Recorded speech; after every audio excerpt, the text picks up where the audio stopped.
কাঁচা আমের রেসিপি এতদিন পর নিয়ে এলাম আপনাদের জন্য। অবশ্যই জানতে হলে কী কারণে সেটা অবশ্যই পুরো ভিডিওটা দেখতে হবে।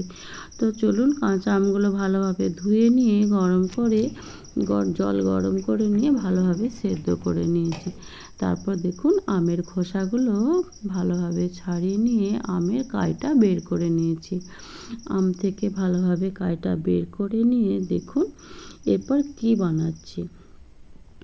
তার জন্য তো একটু অপেক্ষা করতে হবে। তার আগে এই থালাগুলোতে একটু সর্ষের তেল ব্রাশ করে নিচ্ছি। হ্যাঁ বন্ধুরা, এতদিন পর একটা ভিডিও নিয়ে এসেছি, তা আবার কাঁচা আমে।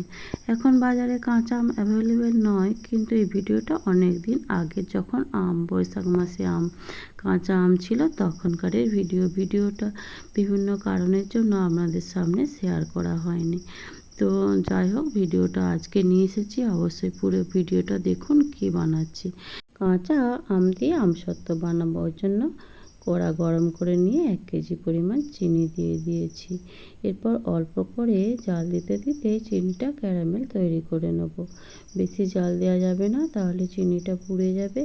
অবশ্যই মিডিয়াম টু লো আঁচে ক্যারামেলটা তৈরি করে নিতে হবে। চিনিটা দেখুন দলা পেকেছে, এরপর আস্তে আস্তে গলতে শুরু করেছে। এভাবে নাড়তে নাড়তে চিনিটা ক্যারামেল তৈরি হয়ে যাবে। দেখুন একদম তেলের মতো হয়ে এসেছে, চিনিটা পুরোপুরি গলে গেছে। এরপর দেখাচ্ছি, দেখুন খুন্তির সাহায্যে খুব সুন্দর হয়েছে না, একদম মধুর মতো হয়ে গেছে। এরপর আম সেদ্ধ করে আম থেকে যে কাইটা ছিল বের করে নিয়েছিলাম সেটা দিয়ে দেব। আপনারা অবশ্যই কড়া গরম করে আমের কাইটা দিয়ে তারপর চিনি দিয়েও আমসত্ত্বটা বানাতে পারেন, কিন্তু সেইভাবে করলে আমসত্ত্বটা নষ্ট হয়ে যাওয়ার চান্স খুব দ্রুত থাকে। এভাবে করলে আমসত্ত্বটা 1 থেকে 1.5 বছর পর্যন্ত অনায়াসেই ভালো থাকবে, কোনো ভিনিগার কিছুই লাগবে না। এইভাবে অনবরত নাড়তে থাকতে হবে, নইলে নিচেটা ধরে যাবে। কন্টিনিউ নাড়তে নাড়তে কম আঁচে রান্নাটা করতে হবে। তো এইভাবে নাড়তে নাড়তে একটু ঘন হয়ে আসলে এরপর নামিয়ে নিতে হবে। দেখুন অনেকটা ঘন হয়ে এসেছে, এরপর আমি নামিয়ে নেবো, আর বেশি জাল দেবো না। এরপর ওদের শুকনো করার পালা। এবার দেখুন যে থালাগুলোতে আগে থেকে তেল ব্রাশ করে রেখেছিলাম, ওই থালাতে এরপর ভালোভাবে পাতলা করে মিলে দেবো। প্রতিটা থালাতে একইভাবে ডাবি করে করে নিয়ে নিয়ে মিলে দেবো।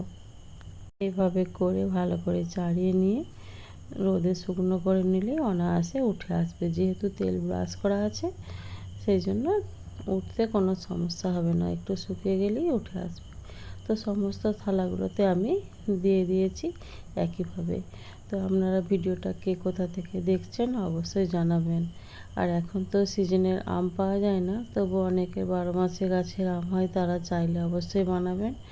আর নইলে ভিডিওটা অবশ্যই সেভ করে রেখে দিবেন, আগামী দিন আম হলে বানাবেন।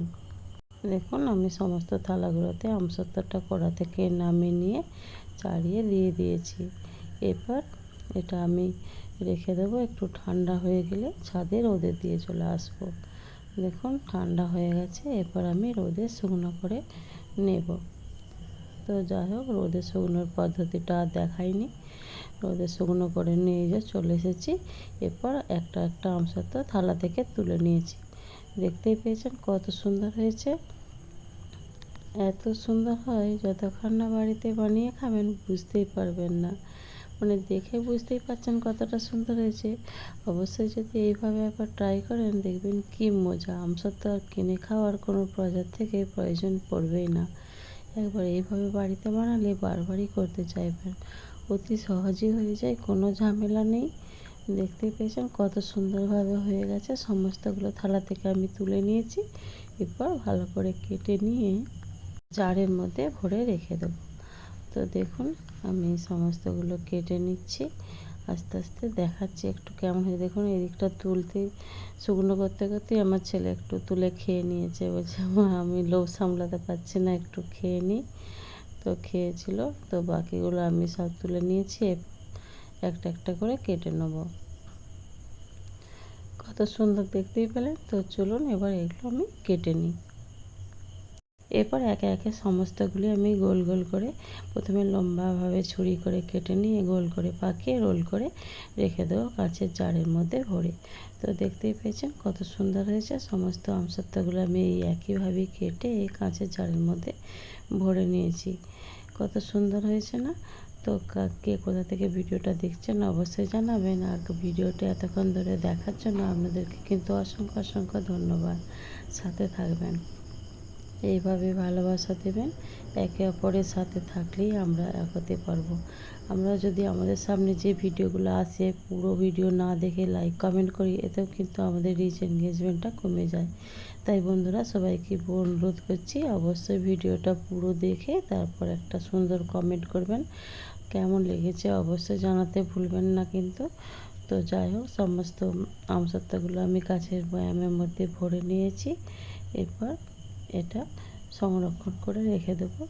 আমার ছেলে খেতে খুব ভালোবাসে, তো তাই সারা বছরের জন্য এক জার ভর্তি করে বানিয়ে নিয়েছি। সবাই ভালো থাকবেন, সুস্থ থাকবেন। আগামী আবার কোনো ভিডিও নিয়ে দেখা হবে। টাটা।